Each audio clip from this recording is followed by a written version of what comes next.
বাংলাদেশের সাংবিধানিক নাম পরিবর্তনের সুপারিশ করেছে সংবিধান সংস্কার কমিশন। গণপ্রজাতন্ত্রী বাংলাদেশ পরিবর্তন করে জনগণতন্ত্রী বাংলাদেশ করার সুপারিশ করা হয়েছে। বাংলাদেশের বর্তমানে সংবিধানের রাষ্ট্র পরিচালনার যে 4 মূলনীতি রয়েছে সেগুলো হলো জাতীয়তাবাদ, সমাজতন্ত্র, গণতন্ত্র ও ধর্মনিরপেক্ষতা। 1971 সালের মুক্তিযুদ্ধের মধ্য দিয়ে দেশ স্বাধীন হওয়ার পর 72-এর যে সংবিধান প্রণীত হয়েছিল তাতে রাষ্ট্র পরিচালনার এই 4 মূলনীতি গৃহীত হয়। অধ্যাপক আলী রিয়াজের নেতৃত্বাধীন সংবিধান সংস্কার কমিশন বাংলাদেশ স্থানীয় সময় বুধবার প্রধান উপদেষ্টার কাছে সংস্কারের সুপারিশ সংবলিত প্রতিবেদন জমা দিয়েছে। সেখানে রাষ্ট্র পরিচালনার 4 মূলনীতির মধ্যে ধর্মনিরপেক্ষতা সহ 3 মূলনীতি বাদ দেওয়ার সুপারিশ করা হয়েছে এবং 4 মূলনীতির মধ্যে শুধু গণতন্ত্র রাখা হয়েছে। সুপারিশ করা হয়েছে 4টি নতুন মূলনীতি, তা হলো সাম্য, মানবিক মর্যাদা, সামাজিক সুবিচার ও বহুত্ববাদ। এছাড়া দ্বিকক্ষ বিশিষ্ট আইনসভার প্রস্তাব করেছে সংবিধান সংস্কার কমিশন। এর মধ্যে একটি হবে নিম্নকক্ষ, জাতীয় সংসদ ন্যাশনাল অ্যাসেম্বলি যেটা, এবং আরেকটি উচ্চকক্ষ যেটা সেনেট। উভয় কক্ষের মেয়াদ হবে 4 বছর। আর একজন ব্যক্তি প্রধানমন্ত্রী পদে 2 বারের বেশি হতে পারবেন না। প্রধানমন্ত্রী থাকা অবস্থায় তিনি কোনো রাজনৈতিক দলের প্রধান এবং সংসদ নেতা হতে পারবেন না। এছাড়া সংসদীয় নির্বাচনে প্রতিদ্বন্দ্বিতা করার ন্যূনতম বয়স কমিয়ে 21 বছর করার সুপারিশ করেছে সংবিধান সংস্কার কমিশন। বর্তমানে জাতীয় সংসদের মেয়াদ বাংলাদেশে 5 বছর, আর সংসদীয় নির্বাচনে প্রতিদ্বন্দ্বিতা করার জন্য ন্যূনতম বয়স নির্ধারণ রয়েছে 25 বছর। একজন ব্যক্তির প্রধানমন্ত্রী হওয়ার বিষয়ে কোনো বয়স নির্ধারণ করা নেই। সংবিধান সংস্কার কমিশন ছাড়াও নির্বাচন ব্যবস্থা, দুর্নীতি দমন কমিশন ও পুলিশ সংস্কার কমিশন তাদের প্রতিবেদন জমা দিয়েছে। ভাঙা নির্বাচন ব্যবস্থাকে প্রাতিষ্ঠানিক রূপ দিয়ে অন্তর্ভুক্তিমূলক করার পাশাপাশি সব অংশীজনকে দায়বদ্ধতার মধ্যে আনার লক্ষ্যে প্রায় 150টি সুপারিশ রেখেছে নির্বাচন ব্যবস্থা সংস্কার কমিশন। এবং এদিকে ব্যক্তিগত স্বার্থে সাংবিধানিক ও আইনগত ক্ষমতার অপব্যবহার ও ঘুষ লেনদেনকে অবৈধ ঘোষণা এবং আইনে কালো টাকা সাদা করার বৈধতা স্থায়ীভাবে বন্ধ করা সহ 47 দফা সুপারিশ করেছে দুর্নীতি দমন কমিশন সংস্কার কমিশন। এবং বেআইনি সমাবেশ ও শোভাযাত্রা নিয়ন্ত্রণে পুলিশের শক্তি প্রয়োগের সীমা নির্ধারণ, পরোয়ানা ছাড়া গ্রেফতার ও আসামিকে হেফাজতে নিয়ে জিজ্ঞাসাবাদের ক্ষেত্রে কিছু নির্দেশনা চেয়ে প্রতিবেদন জমা দিয়েছে পুলিশ সংস্কার কমিশন। এছাড়াও পুলিশ বাহিনী সংস্কারের জন্য 22টি আইনের সংশোধন ও পরিমার্জন চেয়েছে এই কমিশন। যে 4টি সংস্কার কমিশন প্রতিবেদন জমা দিয়েছে তা খুবই গুরুত্বপূর্ণ এমনটা উল্লেখ করে প্রধান উপদেষ্টা অধ্যাপক ডক্টর মোহাম্মদ ইউনূস বলেছেন, এই সংস্কার প্রতিবেদনের মাধ্যমে যেটা গঠন করা হবে বা যার উদ্দেশ্য হলো এটা থেকে গণ অভ্যুত্থানের একটা চার্টার তৈরি হবে, যা হবে নতুন বাংলাদেশের একটা চার্টার। এটা মতৈক্যের ভিত্তিতে তৈরি হবে, নির্বাচন হবে, সবকিছুই হবে, কিন্তু চার্টার থেকে সরা যাবে না। দর্শক, TVN 24 নিউজ নেটওয়ার্কের নিয়মিত আয়োজন আলোচনায় বাংলাদেশ অনুষ্ঠানে আজ এই 4 সংস্কার কমিশনের দেয়া যে প্রতিবেদন তা নিয়ে কথা বলবো। আপনাদের স্বাগত জানাচ্ছি, আমি আশফাক আহমেদ। এবং আজকের অনুষ্ঠানে আমাদের সাথে অতিথি হিসেবে যুক্ত আছেন অ্যাডভোকেট রফিক শিকদার, সদস্য জাতীয় নির্বাহী কমিটি বিএনপি, এবং আমাদের সাথে আরও যুক্ত আছেন সাবেক সচিব আবু আলম মোহাম্মদ শহীদ খান। আপনাদের দুজনকেই স্বাগত জানাচ্ছি আলোচনায় বাংলাদেশ অনুষ্ঠানে।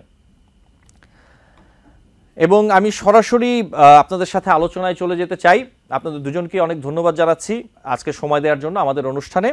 আমি একটু আবু আলম শহীদ খান আপনার কাছে আসি শুরুতে, যেই বিষয়টি নিয়ে আমরা যেটি দেখলাম, গণপ্রজাতন্ত্রী বাংলাদেশ পরিবর্তন করে জনগণতন্ত্রী বাংলাদেশ করার সুপারিশ করেছে সংবিধান সংস্কার কমিশন। আর প্রজাতন্ত্রের পরিবর্তে নাগরিকতন্ত্র করার প্রস্তাবনা করা হয়েছে। সাথে আমি আরও যেগুলো বলছিলাম অনুষ্ঠানের শুরুতে, ধর্মনিরপেক্ষতা সহ রাষ্ট্র পরিচালনার যে 3টি মূলনীতি তা বাদ দিয়ে শুধু গণতন্ত্র রেখে নতুন 4টি মূলনীতি সুপারিশ করা হয়েছে, যেমনটা বলছিলাম। এই বিষয়গুলোর ব্যাপারে, এই যে সুপারিশগুলো অথবা প্রস্তাবগুলো, এই বিষয়ে আপনি কি বলবেন আবু আলম শহীদ খান? ধন্যবাদ সেই কমিশনকে যারা এই সুপারিশগুলো করেছেন। এখানে বেশ কথাটা হলো যে আপনি তো সংবিধান পরিবর্তন করতে পারবেন না। একসময় বলা হয়েছিল যে সংবিধান পুনর্লিখন করা হবে, আবার কারো কারো দাবি আছে যে এই সংবিধানকে কবর দিতে হবে।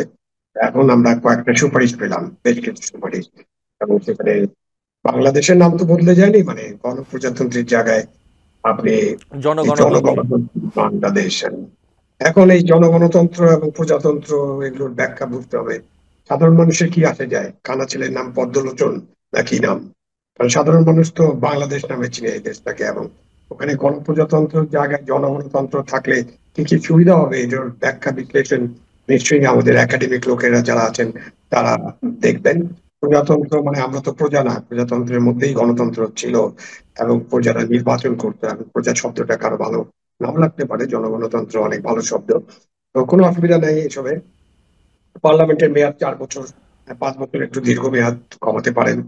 আর তারপরে আপনি 500 কত আসন বিশিষ্ট পার্লামেন্ট, উচ্চ কক্ষ থাকবে সেখানে, আপনার ভোটাভুটিটা কেমন হবে সেরকম অনেক কিছু বলা আছে। এই সব মিলিয়ে যে সংবিধানের যে সংশোধন বা পরিবর্তন প্রস্তাব করা হয়েছে, এটা তো অন্তর্বর্তীকালীন সরকার করতে পারবে না। কারণ এই সংবিধান পরিবর্তন করতে হলে একটা পার্লামেন্টের নির্বাচন হতে হবে, এবং পার্লামেন্ট এই সংবিধান পরিবর্তন করার মালিক, এবং জনগণের পক্ষ থেকে তাদেরকে রায় দেওয়া হলে তারা এটা করতে পারবেন। তো এই সুপারিশগুলো ভালো, এই সুপারিশগুলো নিয়ে আলোচনা চলুক, রাজনৈতিক দলগুলোর সাথে আলোচনা হবে। আলোচনার মধ্যে দিয়ে যে সুপারিশগুলো রাজনৈতিক দলগুলো বা বাংলাদেশের মানুষ গ্রহণ করবে, সেগুলো পার্লামেন্টে পেশ করে পার্লামেন্ট থেকে এটাকে রেটিফাই করিয়ে যদি আমরা সংবিধান সংশোধন করতে পারি, কোনো অসুবিধা নাই। আপনি যেটা বললেন 4 মূলনীতির জায়গায় সমাজতন্ত্রের জায়গায় সাম্য, একই তো কথা, সাম্য প্রতিষ্ঠা করবেন। সামাজিক ন্যায় বিচার ছিল আগে, তো এগুলো হতে পারে। ধর্মনিরপেক্ষতা বাদ দিয়েছেন, কোনো অসুবিধা নেই। কারণ বাংলাদেশ একটা অসাম্প্রদায়িক রাষ্ট্র তো হতে হবে, সেখানে সকল মানুষের যদি সমান অধিকার থাকে তাহলে তো আর আপনার অন্যদেরকে আলাদা করে দেখার কোনো দরকার নাই। জাতীয়তাবাদের প্রশ্নে অনেক কথাবার্তা আছে, সবাই কি বাঙালি কিনা, এবং আমাদের যে আদিবাসীরা আছে, আদিবাসী আমরা মানি কিনা তাদেরকে, সেটা নিয়েও প্রশ্ন আছে। সুতরাং জাতীয়তাবাদ আপনি উঠাই দেওয়ার পরে যেটা হবে যে আপনি সবাই বাংলাদেশের নাগরিক, বাংলাদেশি হবেন। এইসব নিয়ে আলোচনা হবে। আমি বলছি যে এই প্রস্তাবগুলো আসছে, আরো প্রস্তাব আছে, সবকিছু নিয়ে গভীরভাবে আলোচনা করতে হবে। তবে মোদ্দা কথা হলো সংবিধান সংশোধন অন্তর্বর্তীকালীন সরকারের দায়িত্বের মধ্যে পড়ে না, এবং অন্তর্বর্তী সরকার সেই অধিকারও রাখেন না। এই অধিকার যারা রাখেন তারা হচ্ছে নির্বাচিত সংসদ। সুতরাং আমাদের নির্বাচিত সংসদের দিকে তাকিয়ে থাকতে হবে। আরেকটা কথা আপনি বলছিলেন যে একটা চার্টার তৈরি হবে, ওই চার্টার থেকে কেউ সরতে পারবেন না, এই কোট আনকোট কেউ সরতে পারবেন না। তো সংবিধানও তো এরকম তৈরি হয়েছিল, কেউ সরতে পারার কথা না। এরকম তো হয় না আসলে। আমরা আমাদের জাতির প্রয়োজনে, নাগরিকদের প্রয়োজনে, হ্যাঁ, সামনে আধুনিক রাষ্ট্র গড়ার প্রয়োজনে, আধুনিক গণতান্ত্রিক রাষ্ট্র করার জন্য আমাদের আবার এখান থেকে আরো উন্নত বিষয়গুলো আসতে পারে, যেগুলো আমাদেরকে গ্রহণ করতে হতে পারে।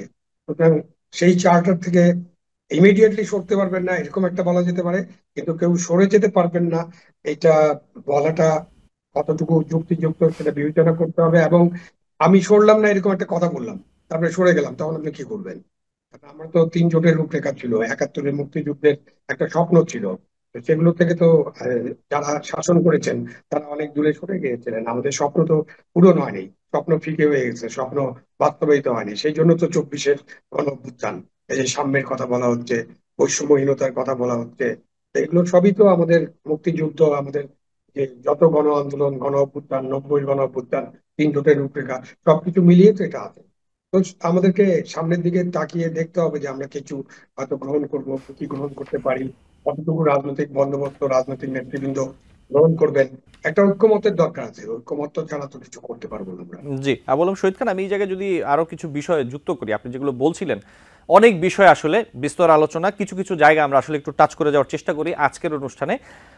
যেটা হচ্ছে যে জাতীয় সংসদ নির্বাচনে একাধিক আসনে প্রার্থী হওয়ার সুযোগ বাদ, কোনো আসনে 40% ভোট না পড়লে ওই আসনের ভোট বাতিল, কোনো আসনে না ভোট বেশি পড়লে সেই আসনে নতুন করে নির্বাচন আয়োজনের সুপারিশ করেছে নির্বাচন ব্যবস্থা সংস্কার কমিশন। এই বিষয়টি আপনি কিভাবে দেখছেন, এই যে 40% ভোট পড়ার যে বিষয়টি? জি। না, এটা তো আমাদের যে নির্বাচনী বিধিমালা আছে, সেই বিধিমালা তো আর আমাদের সংবিধানের অংশ না। সুতরাং নির্বাচনী বিধিমালায় আপনি অনেক কিছু পরিবর্তন করতে পারবেন। আপনি না ভোটের ব্যবস্থা রাখলেও সেটা পরবর্তীতে পার্লামেন্ট কর্তৃক অনুমোদিত হতে হয়, কিন্তু আপনি এখন অর্ডিন্যান্স দিয়ে এটা করতে পারবেন হয়তো। ভবিষ্যতে এটাও পার্লামেন্টে অনুমোদন করাতে হবে। 40% ভোট না পড়লে ভালো কথা, আমরা ভোটার হাজিরা চাই। আপনার 2008 সালের নির্বাচনে কিন্তু 87% ভোট পড়েছিল। তো এর আগের নির্বাচনগুলোতে তত্ত্বাবধায়ক সরকারের অধীনে যেসব নির্বাচন হয়েছে সেসব নির্বাচনে ভোট কিন্তু অনেক পড়েছে। সুতরাং 40% ভোট নিয়ে আমি মোটেই চিন্তিত না।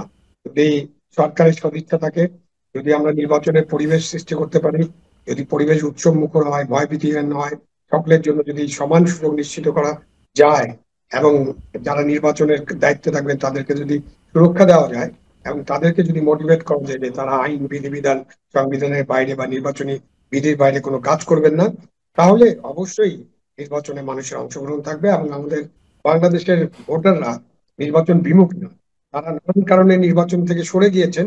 বাংলাদেশের ভোটাররা নির্বাচনে যেতে চান, ভোট দিতে চান, তাদের পছন্দের প্রার্থীকে ভোট দিতে আহ, ভোট দিতে তারা উদ্গ্রীব থাকেন। সুতরাং 40% এটা খুব বড় শর্ত না, আপনি দিতে পারেন 40%, কোনো জি অসুবিধা আমি দেখি না। জি আমি আরেকটি বিষয় এখানে যেতে দিই যে জাতীয় নির্বাচনে প্রতিদ্বন্দ্বিতার ন্যূনতম বয়স 25 বছর থেকে কমিয়ে 21 বছর করার সুপারিশ করেছে সংবিধান সংস্কার কমিশন। এবং এই সুপারিশ যদি বাস্তবায়িত হয় তাহলে ছাত্র থাকা অবস্থায় নির্বাচনে প্রার্থী হয়ে জাতীয় সংসদে জনগণের প্রতিনিধিত্ব করার সুযোগ তৈরি হবে। সংবিধান সংস্কার কমিশনের প্রস্তাব অনুযায়ী সংসদের যেসব প্রতিনিধি সরাসরি জনগণের ভোটে নির্বাচিত হয়ে আসবেন সেসব প্রার্থী করার ক্ষেত্রে রাজনৈতিক দলগুলোকে মোট আসনের ন্যূনতম 10% তরুণ তরুণীদের মধ্য থেকে মনোনীত করতে হবে, এমন একটি প্রস্তাব দেওয়া হয়েছে সংবিধান সংস্কার কমিশনের পক্ষ থেকে। এই বিষয়টি আপনি কিভাবে দেখছেন? এই সবই আসলে পরবর্তীতে নির্বাচিত সংসদে পাশ হওয়ার ব্যাপার রয়েছে। আমরা আসলে প্রস্তাবগুলো অথবা পরামর্শগুলো নিয়ে আলোচনা করতে চাচ্ছি যে আপনি বিষয়গুলো কিভাবে দেখছেন। এই যে একটি নিয়মের মধ্যে এনে দেওয়া অথবা একটি পরামর্শ প্রস্তাব, যেটাই বলি যে 10% তরুণ তরুণীদের মধ্য থেকে মনোনীত করতে হবে, এমন আরো বেশ কিছু বিষয় আছে, আমি আরো বলবো। এই বিষয়টি আপনি কিভাবে দেখছেন? না, এটা তো আমাদের সংবিধানের পার্ট যে আপনি নির্বাচনের বয়স, মানে প্রার্থী হওয়ার বয়স এবং ভোটার হওয়ার বয়স, এটা মনে হয় আমাদের সংবিধানে আছে। সুতরাং এটা তো সংবিধান সংশোধন করতে হবে আগে, তারপরে এটা আপনি চালু করতে পারবেন। জি প্রস্তাবটা আলোচনা করা যেতে পারে, আলোচনা করতে তো কোনো অসুবিধা নেই। আপনি 18 বছর কেন, 17 বছরও করতে পারেন।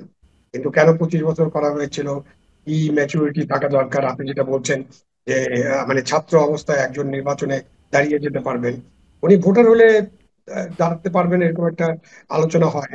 তো এই আলোচনার তো আরো একটু আলোচনা করে দেখতে হবে যে আমরা প্রস্তুত কিনা। আর এই জি যে 10% তরুণদের মধ্যে থেকে দিতে হবে, আপনি এটা কোনো পার্টির উপর তো চাপিয়ে দিতে পারবেন না। জি তাহলে তো এখন আপনার আমাদের যে পার্লামেন্ট, আমাদের যে আহ, ইয়া আছে, যে অন্তর্বর্তীকালীন সরকার আছে, তাদের বয়সের একটা মিন বের করলে তো এটা 60 বছরের কম হবে না। সুতরাং ওইসব জায়গায় তো তাহলে এটা ঠিক করতে হবে। জি আপনি 10% তাহলে এখনই করে ফেলেন, এটা তো আপনাদের সাধ্যের মধ্যে আছে। তাহলে আপনার যে তত্ত্বাবধায়ক অন্তর্বর্তীকালীন সরকার করেছেন, সেখানে 10% 21 বছরের তরুণকে নিয়ে নেন, নিয়ে নিতে পারেন। আমরা দেখি যে তারা কিরকম পারফরমেন্স করে। তো ওটা আপনি নিজের ঘর থেকে শুরু করেন, তারপরে এটা নিয়ে আলোচনা করা যেতে পারে। এটা তো আমরা করি নাই সম্ভবত। জি আবুল আলম এবং এর শহীদ খান, আগেও আমি একটা ছিল না, 33% নারী আসনকে নারীকে দিতে হবে। এটা কি আমরা করাতে পেরেছি কিনা? পৃথিবীর অনেক দেশে এরকম অনেক কিছু শর্ত আরোপ করা হয়, কিন্তু ধীরে ধীরে এগুলো বাস্তবায়িত হয়। আমাদের বাংলাদেশের প্রেক্ষাপটে আপনি এটা করতে পারবেন কিনা, এটা চিন্তা করতে হবে। এটা অনেক বড় চ্যালেঞ্জ। জি আপনাকে ধন্যবাদ। আমি আবারও আসবো আপনার কাছে। আমি একটু অ্যাডভোকেট রফিক শিকদার আপনার কাছে আসতে চাই, যে এই বিষয়টি নিয়ে আমরা আলোচনা করছিলাম। আবুল আলম শহীদ খান বলছিলেন, আমি একটু প্রশ্নটা আপনার কাছে রাখি।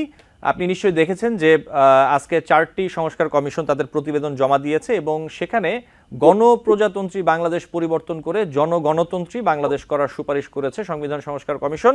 সাথে একটু যোগ করি, ধর্মনিরপেক্ষতা সহ যে বাংলাদেশের রাষ্ট্র পরিচালনার 3টি মূলনীতি তারা বাদ দিতে বলেছেন।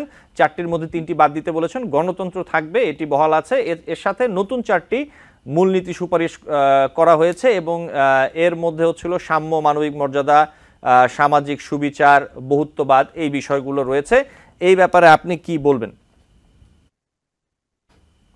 ধন্যবাদ আপনাকে, ধন্যবাদ সহ আলোচক জনাব আলম শহীদ খান সাহেবকে এবং যারা দেখছেন সবাইকে।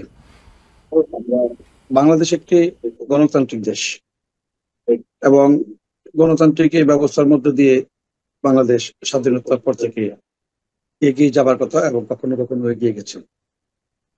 কখনো কখনো গণতন্ত্র ব্যাহত হয়েছে, কিন্তু গণতন্ত্র ব্যর্থ হইতে দেয় নাই দেশের জনগণ। কারণ এই দেশ মুক্তিযুদ্ধ অর্জিত, এদেশের মানুষ যুদ্ধ করে দেশ স্বাধীন করেছে। সেই জন্য এই অর্জিত এই স্বাধীনতাকে আমাদের এই মানুষ বিপন্ন হতে কখনো দেয়নি এবং দিবে না। আজকে আপনি জানেন যে দীর্ঘ 15 বছর, সর্বোপরি 17 বছর গণতান্ত্রিক সংগ্রাম, রক্তক্ষয়ী সংগ্রাম এবং নিরাপত্তাহীন ভাবে বাংলাদেশে, স্বাধীন বাংলাদেশে রাজনৈতিক আন্দোলনের মধ্য দিয়ে সর্বশেষ গত 5ই আগস্ট ছাত্র গণ অভ্যুত্থানের মধ্য দিয়ে বৈষম্য বিরোধী আন্দোলন একসাথে যুগপৎ হয়ে ফ্যাসিস্ট এবং রেজিম সরকারের পতন হয়েছে। পতন হবার পরে এই সংকটকালে 15 বছর সংকট ছিল একভাবে, পতনের পরে সংকট হয়ে গেছে আরেক। এই সংকটকালে ডক্টর মোহাম্মদ ইউনূস সাহেবকে প্রধান উপদেষ্টা করে আপনার যে ইন্টেরিয়াম গভর্নমেন্ট তৈরি হয়েছে, তাদের মূল দায়িত্বটা হলো আইন শৃঙ্খলা রক্ষা করে নির্বাচন কমিশনকে পুনর্গঠন করে যত তাড়াতাড়ি সম্ভব নির্বাচন দেওয়া, যেটি 90 সালে 9 বছর ছাত্র গণ আন্দোলনের মধ্য দিয়ে একসাথে পতনের পরে বিচারপতি তৎকালীন শাহাবুদ্দিন সাহেবের নেতৃত্বে সরকার ছিল, তত্ত্বাবধায়ক সরকার। সেই সরকারটি 3 মাসের মধ্যে নির্বাচন করে আবার তারা তাদের স্বদায়িত্বে ফিরে গিয়েছিলেন। আমি বিশ্বাস করতে চাই ডক্টর ইউনূস সাহেবের সরকার সেই দিকটা খেয়াল রাখবে, কারণ নির্বাচিত সরকার পারে একমাত্র জনগণের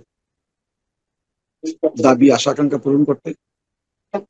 সংবিধানের কথা বলা হয়েছে, সংবিধান সংশোধন করা, পরিবর্তন করা, পরিবর্তন করা, পরিমার্জন করা নির্বাচিত সরকার ছাড়া আমার জানা নাই সেটা পারা যায়।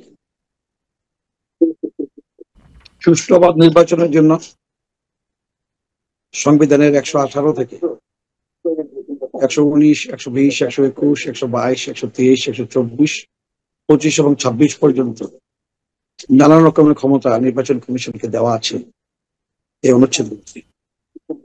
কিভাবে নির্বাচন হলে নির্বাচন সুষ্ঠু হবে, কোন পদ্ধতিতে নির্বাচন হলে সকল রাজনৈতিক দল নির্বাচন অংশগ্রহণ করবে, কোন ধরনের নির্বাচন হলে জনগণের বিশ্বাস আস্থা প্রতিষ্ঠা হবে, কিরকম নির্বাচন হলে এবং ফলাফল হলে জনগণ মেনে নেবে, এই সকল সমস্ত ইয়াগুলো, অনুচ্ছেদগুলো এবং ক্ষমতাগুলো নির্বাচন কমিশনকে দেওয়া আছে।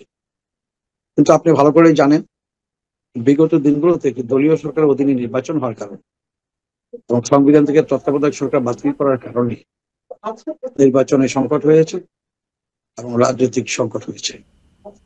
আজকে আমরা আর এদিকে ফিরে যেতে চাই না।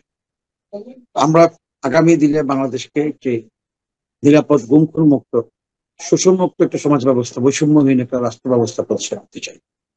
তো জানেন বিএনপি 31 দফা রাষ্ট্র মেরামতের যে সংস্কার, সেই সংস্কারের ব্যাপারে আমরা ইতিমধ্যেই আরো অনেক আগে থেকে আমরা সকল শ্রেণীর পেশার মানুষকে নিয়ে, শিক্ষক, বুদ্ধিজীবী, আইনজীবী, শিল্পী, সাহিত্যিক, সাংবাদিক, সবাইকে নিয়ে আমরা নানান ভাবে সেমিনার, সিম্পোজিয়াম, লিফলেট, প্রচার, গ্রামে, জেলায়, উপজেলায়, বিভাগে আমরা প্রোগ্রাম করে যাচ্ছি এবং জনমত গঠন করেছি। এবং আজকে সরকার যে কথাগুলো তুলেছে, এবং গভর্নমেন্ট, এগুলো কিন্তু আমাদের রাষ্ট্র মেরামতের মধ্যে অনেকগুলি আছে, কিছু কিছু সাংঘর্ষিক আছে। তো এখানে আমি বলবো যে এটা নির্বাচিত সরকারের কাজ। এটা অনির্বাচিত সরকারের এত এজেন্ডা নিলে আমার মনে হয় না যে খুব বেশি সফল হওয়া যায়। এমনি জানেন যে গণতন্ত্রকে ব্যর্থ করার জন্য বা অর্জিত আমাদের যে আজকের এই অধিকার প্রতিষ্ঠা করার যে আমাদের শত শহীদের রক্তে সিক্ত এই বাংলার মাটিতে ছাত্র, জনগণ, শ্রমিক, কৃষক, মেহনতি সবার রক্তে রঞ্জিত শিশু, যে শিশুটি 4 বছর, তারও রক্তে রঞ্জিত আজকে আমাদের অর্জন। এই অর্জনকে নস্যাৎ করার জন্য কিন্তু কিছু শ্রেণী অপেক্ষা করছে বা বিভিন্নভাবে ষড়যন্ত্র এনা কিছু সৃষ্টি করার চেষ্টা করছে। এটা প্রশাসনে বলেন, রাজনৈতিক অঙ্গনে বলেন, সামাজিক অঙ্গনে বলেন, নানান ভাবে তারা ঘাপটি মেরে আছে। সে কারণে আমি বিশ্বাস করতে চাই যে ডক্টর ইউনূস সাহেব একটা বিশ্বাসের জায়গায় বাংলাদেশের সকল রাজনৈতিক ক্রিয়াশীল রাজনৈতিক দল যারা রাজপথে আন্দোলন করেছে দীর্ঘদিন যাবৎ বিএনপির সাথে কাঁধে কাঁধ মিলিয়ে, বিএনপি তো এই রাজপথে বিরোধী আন্দোলনের মূল স্টেক হোল্ডারের দায়িত্ব পালন করেছে এবং সবচেয়ে বেশি তো নিপীড়ন নির্যাতন বিএনপির হাজার হাজার লাখ লাখ নেতা কর্মীরাই হয়েছে এবং সবচেয়ে বেশি তো খুন গুম হয়েছে বিএনপি নেতা কর্মীরাই। সেখানে আমি শুধু এই প্রেক্ষাপটে শুধু বিএনপি নেতা কর্মীদের সাথে সীমাবদ্ধ থাকতে চাই না। জি, আমি অ্যাডভোকেট রফিক শিকদার, সমগ্র বাংলাদেশের যারা অংশগ্রহণ করেছে রাজনীতির অঙ্গনে, আপনার অনুমতি আমি একটি বিরতি নিতে চাই। বিরতি থেকে ফিরে আপনার সাথে এই বিষয়টি নিয়ে আলোচনা করব। আমি একটি বিরতি নিয়ে ফিরে আসি, খুব ছোট্ট একটি বিরতি নিব। দর্শক, আলোচনায় বাংলাদেশ অনুষ্ঠানে একটি ছোট্ট বিরতি নিচ্ছি, সাথে থাকবেন। টিভিএন 24 টেলিভিশন দেখতে আজই কল করুন 7187776556। লগ ইন করুন www.totalcablebd.com। দর্শক, আলোচনায় বাংলাদেশ অনুষ্ঠানে আপনাদের আবারও স্বাগত জানাচ্ছি। আমাদের সাথে আছেন দুজন অতিথি। আমি আবারও সরাসরি একটু প্রশ্নে চলে যাই। আমি একটু আবালম শহীদ খান, আপনার কাছে আসি যে এই বিষয়টি নিয়ে এই যে প্রত্যাশিত সংস্কারের কথা বলা হচ্ছে, যে বিষয়গুলো নিয়ে আলোচনা করছিলাম আসলে, এবং এছাড়াও আরও অনেক বিষয় রয়েছে, আরও অনেকগুলো সংস্কার কমিশন আছে যারা পরবর্তীতে তাদের প্রতিবেদন জমা দিবেন এবং সেগুলো নিয়ে কাজ হবে। আমি যদি একটু বলি যে আইন উপদেষ্টা ডক্টর আসিফ নজরুল তিনি বলেছেন যে প্রত্যাশিত সংস্কার শেষ করতে আগামী বছরের জুন মাস পর্যন্ত সময় লাগতে পারে। এই বিষয়ে আপনি কি বলবেন? হ্যাঁ, এটা সময় লাগতে পারে, এটা তো ওনার একটা ধারণা এবং এটা মনে করছেন। তো আগামী জুন মাস পর্যন্ত সময় লাগলে আগামী বছরের জুন জুলাইতে তো একটা ঘোষণা আছে প্রধান উপদেষ্টার যে সেই সময়ের মধ্যে একটা নির্বাচন হবে। তার ঘোষণা অনুযায়ী এই বছর 25শে ডিসেম্বরের মধ্যে কিছু কিছু সংস্কার করে এবং আরো বেশ কিছু সংস্কার করে 26শে জুনের মধ্যে। তো এটা একটু মানে প্রধান উপদেষ্টার বক্তব্য এবং আইন উপদেষ্টার বক্তব্যের মধ্যে একটা পার্থক্য রচিত হয়ে গেল কিনা সেটা বোঝার চেষ্টা করছি। উনি যেটা বললেন যে এরকম সময় লাগবে, তাহলে এই নির্বাচনটা কখন হবে? সময় তো লাগবে। সংস্কার একটা চলমান বিষয়। কোনো সংস্কার করতে তো 5 বছর সময় লাগতে পারে। ধরেন সংবিধান যদি সংশোধন হয়, তো সেই সংবিধানের অধীনে একটা নির্বাচন তো 5 বছর পরে হবে।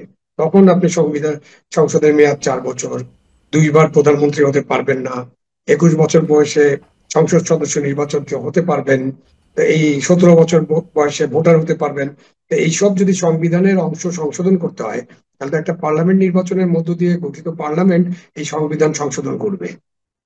সেই জন্য ওই সংশোধনী গুলো কার্যকর কিন্তু হবে সেই সংসদের মেয়াদ পূর্তির পর। ওই সংসদে তো সঙ্গে সঙ্গে কার্যকর হবে না। এখানে আসিফ নজরুল সাহেব কিভাবে বললেন যে তার এগুলো করতে 26শে জুন পর্যন্ত সময় লাগবে, আমি ঠিক জানি না। এবং আপনি যেগুলো সংস্কারের কথা বললেন, যে নাম্বার 3টা না 4টা আজকে করেছে, তার বোধহয়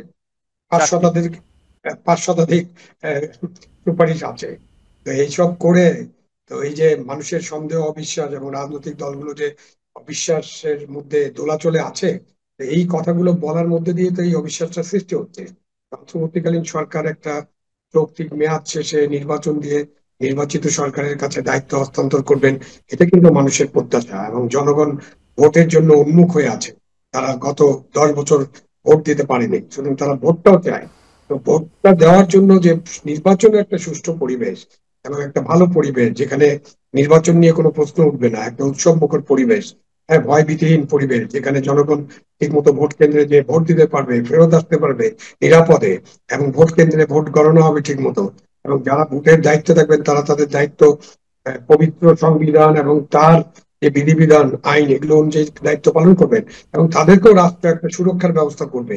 এই যে 12 থেকে 14 লক্ষ কর্মচারী কাজ করবেন, তাদেরকে মোটিভেট করা, পুলিশকে মোটিভেট করা, প্রশাসনকে মোটিভেট করা, জুডিশিয়ারিকে মোটিভেট করা, এই কাজগুলো তো প্রধান কাজ। এই কাজগুলো করার জন্য, এই কাজগুলো করার পরে আপনি একটা নির্বাচন, এবং নির্বাচনের পরে একটা রাজনৈতিক বন্দোবস্তের ভিত্তিতে যদি নির্বাচন হয়, তাহলে তো আমরা পরবর্তীতে যে সমস্ত সংস্কার প্রয়োজন এবং যেগুলো ব্যাপারে রাজনৈতিক দলগুলো ঐক্যমতে পৌঁছতে পারবেন, ঐক্যমত্যে, সেই সংস্কারগুলো তো তারা করবেন, চালু রাখবেন।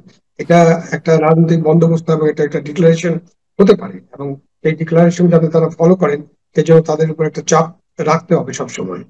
জি, এবং আরেকটি বিষয় আমি একটু তুলে ধরি, সেটা হচ্ছে যে রাজনৈতিক দলের লেজুর ভিত্তিক কোনো সংগঠন না রাখার সুপারিশ করেছে অ্যাডভোকেট রফিক শিকদার। আমি আরেকবার একটু প্রশ্নটা শুরু করি, যদি আপনি শুনে না থাকেন। বিষয়টি হচ্ছে যে রাজনৈতিক দলের লেজুর ভিত্তিক কোনো সংগঠন না রাখার সুপারিশ করেছে নির্বাচন ব্যবস্থা সংস্কার কমিশন। কমিশনটি বলছে যে রাজনৈতিক দলের ছাত্র, শিক্ষক ও শ্রমিক সংগঠন, ভাতৃপ্রতিম বা যে কোনো নামে হোক না কেন, কোনো সংগঠন আসলে না থাকার বিধান করা যেতে পারে, এরকমটা তারা বলছেন। এই ব্যাপারে আপনি কি বলবেন অ্যাডভোকেট রফিক শিকদার?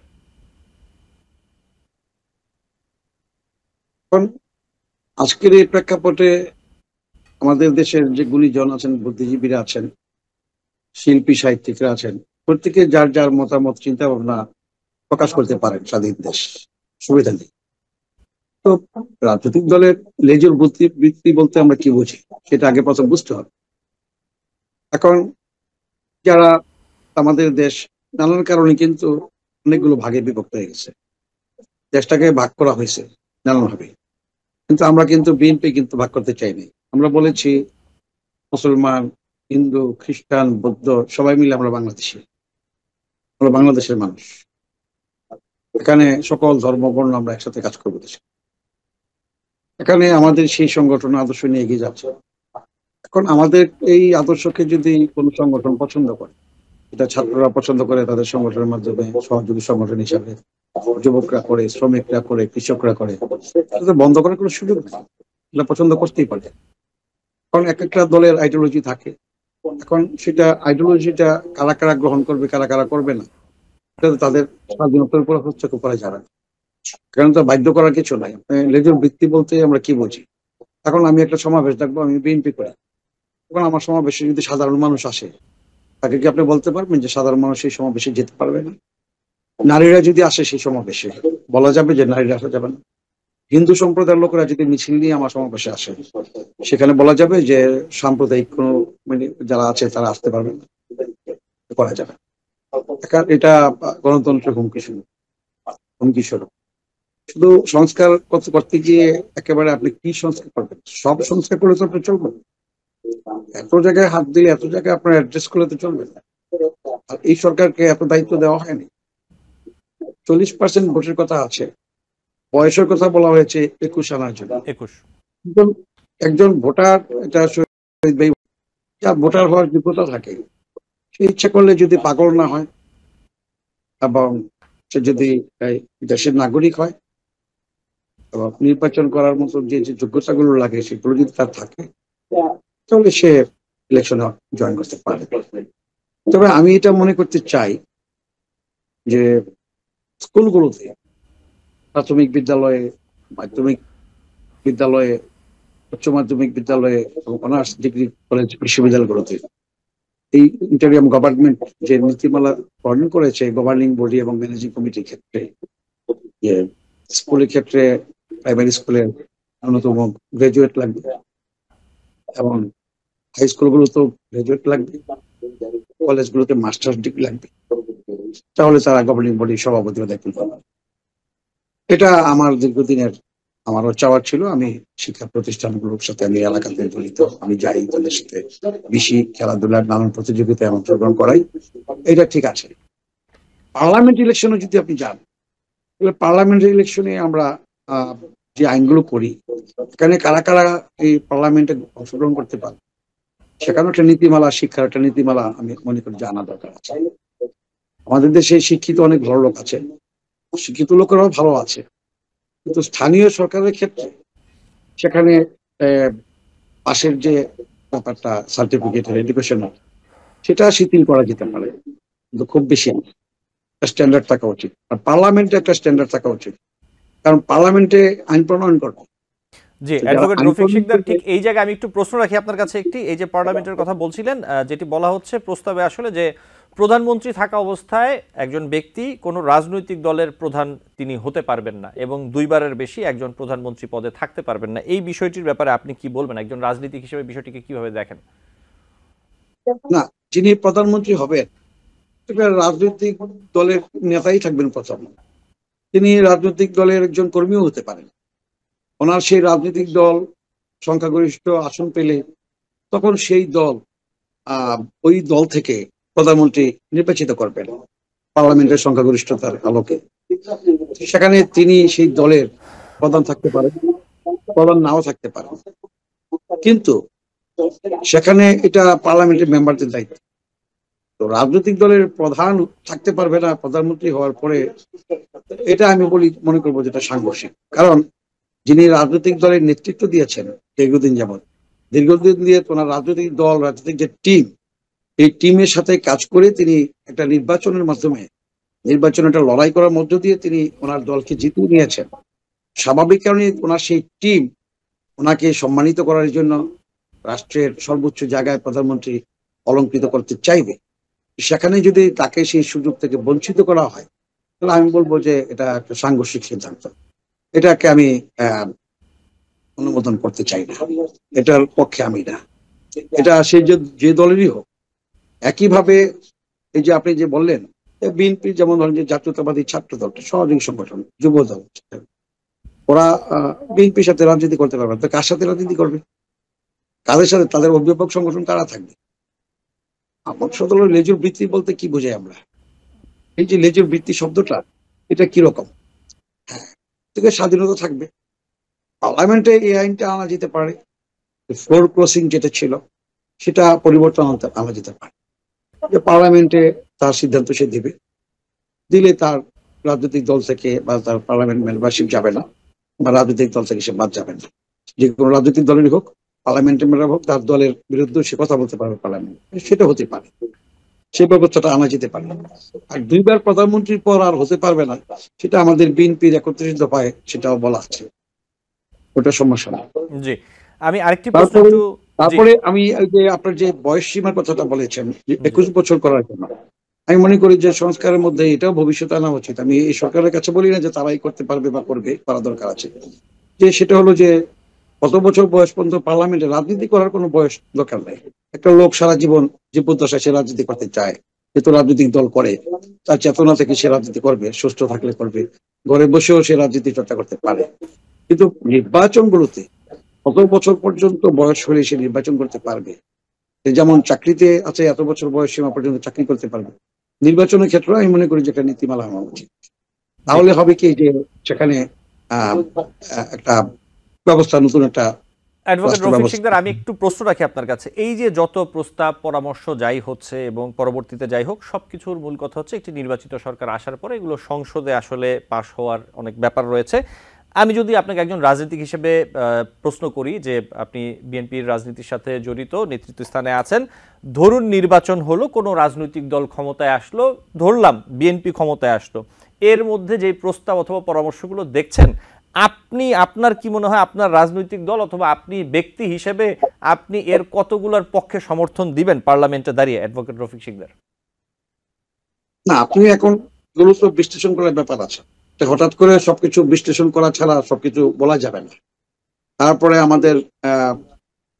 আমরা যদি ধরেন আমাদের দল পার্লামেন্টে যায়, পার্লামেন্টারি বোর্ড আছে আমাদের, তারা বোর্ডে মিটিং করবে, মিটিং করে সিদ্ধান্ত নেবে। এর মধ্যে আমাদের 31 দফা, যেটা আমরা অলরেডি আমরা প্রচার এবং রাষ্ট্র মেরামতের জন্য আমরা জনগণের কাছে আমরা পৌঁছে গেছি, সেগুলোর মধ্যে আমরা যে কমিটমেন্ট, এই কমিটমেন্ট অনুযায়ী তো জনগণ আমাদেরকে ভোট দিবে।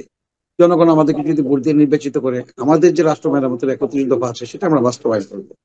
এখানে সেই 31 দফার মধ্যে আমি মনে করি যে আপনি যে আলোচনাগুলো আসছে, যে বা শাসন কাঠামোর যে ব্যাপক পরিবর্তনের কথা আজকে আসছে, সংস্কার কথা আসছে, প্রায় 11টা মতো সংস্কার কমিশন গঠন করেছে আজকে, অনেকগুলো সংস্কার কমিশন 4টা না 5টা জমা দিয়েছে তাদের, তারা জমা দেখ, তারা করুক, অসুবিধা নেই। কিন্তু আমার বক্তব্য এগুলো করতে গিয়ে যেন সরকার যেন সময় ক্ষেপণ না করে আমাদের যে মূল কাজটা, জাতীয় সংসদ নির্বাচন, যেটি দীর্ঘ 15 বছর জনগণ ভোট দেওয়ার জন্য অপেক্ষা আছে এবং ভোটাধিকার প্রতিষ্ঠা করার জন্য সংগ্রাম করবে, সেই নির্বাচনটা যেন ব্যাহত না হয়। যতই কালক্ষেপণ করা হবে ততই কিন্তু নির্বাচনের পথটা আপনার ভঙ্গুর হয়ে যাবে। আমাদের বিএনপির মহাসচিব যথার্থই বলেছেন যে ইচ্ছে করলে এই সরকার জুন, জুলাই, আগস্টের মধ্যে নির্বাচন করতে পারে। আমি নিজেও ব্যক্তিগতভাবে বিশ্বাস করি যে এই আগস্টের ভিতরে নির্বাচন দেওয়া উচিত। জি, অ্যাডভোকেট রফিক শিকদার, আপনাকে ধন্যবাদ। আমি নিশ্চয়ই সময় পেলে আবার আপনার কাছে আসবো। আমি একটু আবুল শহীদ খান আপনার কাছে আসি, যে বিষয়টি নিয়ে, এই যে সংস্কারের কথা বলা হচ্ছে এবং অ্যাডভোকেট রফিক সিকদার বলছিলেন যে নির্বাচনের কথা, যে চাইলে এই বছরের মধ্যেই অথবা জুন জুলাইতে অথবা বলা হচ্ছে ডিসেম্বরের মধ্যে, বিভিন্ন টাইমলাইনের কথা বলা হচ্ছে। আমি একটু যে প্রশ্নটা রাখতে চাই, এই যে সংস্কার কমিশন সংস্কার এবং বিভিন্ন ধাপে সংস্কারের নানা কর্মকাণ্ড অথবা কার্যক্রম নিয়ে কথা বলছে অন্তর্বর্তীকালীন সরকার, সরকার কি কোথাও আসলে মূল ফোকাসটা হারিয়ে ফেলছে বলে আপনার মনে হয়, নাকি অন্তর্বর্তীকালীন সরকার আসলে রাইট ট্র্যাকেই আছে? সংস্কার নিয়ে তো আমাদের অনেক কথা হয়েছে, কেন 54 বছর ধরে অনেক সংস্কার জমে গেছে আর কি, সেই জন্য অনেক সংস্কারের ব্যাপারে আলোচনা হচ্ছে। এবং এই যে আন্দোলন, কোটা সংস্কার আন্দোলন শুরু হলো, যেটা পরবর্তীতে এক দফা আন্দোলনের রূপান্তর হলো এবং বৈষম্যহীন আন্দোলনের, বৈষম্য বিরোধী আন্দোলনে রূপান্তরিত হলো, তখন অনেক কিছু পরিষ্কার ছিল না। তার পরবর্তীকালে সরকার গঠনের পরে জনগণ যে একটা সংস্কার চায়, আমাদের নির্বাচনী ব্যবস্থার যে একটা বড় সংস্কার দরকার, বা আমাদের যে প্রশাসন, পুলিশ, জুডিশিয়ারি আছে এবং অন্যান্য আইন শৃঙ্খলা রক্ষাকারী বাহিনী, যেখানে যেখানে নির্বাচন কমিশন এবং অন্যান্য কমিশনে এই সংস্কার দরকার, এই ব্যাপারে কারো মনে দ্বিমত নেই। সবাই এটা মনে করেন যে কিছু সংস্কার করা দরকার। এবং সেই সংস্কারের লক্ষ্য কি? সংস্কারের লক্ষ্য তো ক্লিয়ার। এতদিন একটা কর্তৃত্ববাদী শাসন ছিল, ফ্যাসিবাদী শাসন ছিল। আপনি তার বিপরীতে কি শাসন দেখতে চান? আপনি তার বিপরীতে একটা গণতান্ত্রিক শাসন দেখতে চান। এবং সেই গণতান্ত্রিক শাসনটা কি? গণতান্ত্রিক শাসন মানেই হচ্ছে জনগণ উৎসবমুখর পরিবেশে, ভয়ভীতিহীন পরিবেশে তাদের পছন্দের লোকজনকে ভোট দেবে এবং তাদের পছন্দের লোকজন যারা নির্বাচিত হবেন, তাদের মধ্যে যারা সংখ্যাগরিষ্ঠতা পাবেন, তারা একটা সরকার গঠন করবেন, সেই সরকার দায়িত্ব পালন করবে। সুতরাং আপনি ফ্যাসিবাদের অপোজিটে যে গণতন্ত্র, এই গণতন্ত্র প্রতিষ্ঠার জন্য বা গণতান্ত্রিক সরকার প্রতিষ্ঠা করার জন্য যে নির্বাচন করা দরকার, সেখানে মনোযোগী হয়ে আপনি পুরো কাজটা করতে পারবেন। এবং আপনি সংস্কার নিয়ে অনেক আলোচনা করতে পারেন, সংস্কারের অনেক প্রস্তাব আসতে পারে। সংস্কার একটা চলমান প্রক্রিয়া, অনেকদিন ধরে চলবে, শত শত বছর ধরে সংস্কার হয়েছে বলেই তো আমরা আজ এখানে এসেছি, এবং আগামী শত শত বছর সংস্কার হবে। সুতরাং সংস্কারের যে একটা সময় এবং কি কি সংস্কার গুরুত্বপূর্ণ, সেই সংস্কারগুলো করে একটা নির্বাচনের দিকে এগিয়ে যেতে হবে। সেখানে উপদেষ্টা পরিষদের অনেকের কথা শুনলে পরে মনে হয় যে আমরা বোধহয় ফোকাস থেকে একটু দূরে চলে যাচ্ছি। আমি কি শুনতে পাচ্ছেন আমাকে? জি জি জি, আবু আলম শহীদ খান, আমি শুনতে পাচ্ছি আপনাকে। চলে গেছিল স্ক্রিনটা। তো আমরা মনে হয় যে অনেকের কথা শুনলে মনে হয় যে আমরা নির্বাচন বা নির্বাচনের জন্য যে প্রয়োজনীয় সংস্কার এবং একটা নির্বাচনের মধ্য দিয়ে, জনগণের ভোটের মধ্য দিয়ে যে আরেকটা সরকার গঠিত হবে, জনপ্রিয় সরকার, তাদের কাছে ক্ষমতার পালাবদল বা দায়িত্বের পালাবদল, সেইখানে ফোকাসটা থেকে আমরা একটু দূরে সরে যাচ্ছি, এটা মাঝে মাঝে মনে হয়। বাট আমি প্রধান উপদেষ্টার কথা যখন শুনি, মানে উনি যেটা বলেছেন, উনি তো এখনো চেঞ্জ করেন নাই, তাতে আমি দেখি যে উনার ফোকাস ঠিক আছে, যে এই বছরের ডিসেম্বরের মধ্যে একটা নির্বাচন, অথবা রাজনৈতিক দলগুলোর সাথে আলোচনা করে আগামী বছর জুন জুলাইয়ের মধ্যে নির্বাচন, সেখানে ফোকাসটা আছে এবং সেইখানে ফোকাসটা থাকা দরকার। ফোকাসের বড় অংশটা হলো অন্য জায়গায়, যে নির্বাচন, সংস্কার, এগুলোর পাশাপাশি আমাদের যে 12 কোটি 14 কোটি মানুষ যে একটা সাফারিংসে আছে, প্রথম সাফারিংসটা হচ্ছে দ্রব্যমূল্য।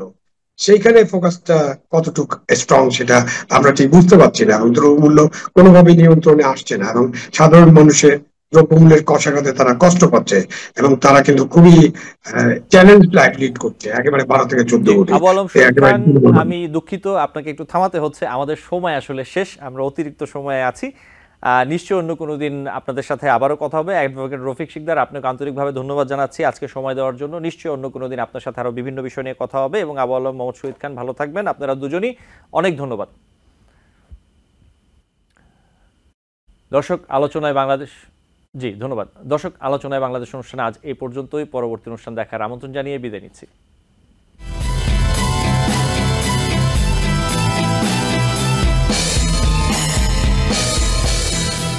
টিবিএন 24 টেলিভিশন দেখতে আজই কল করুন 7187776556। লগ ইন করুন www.totalcablebd.com।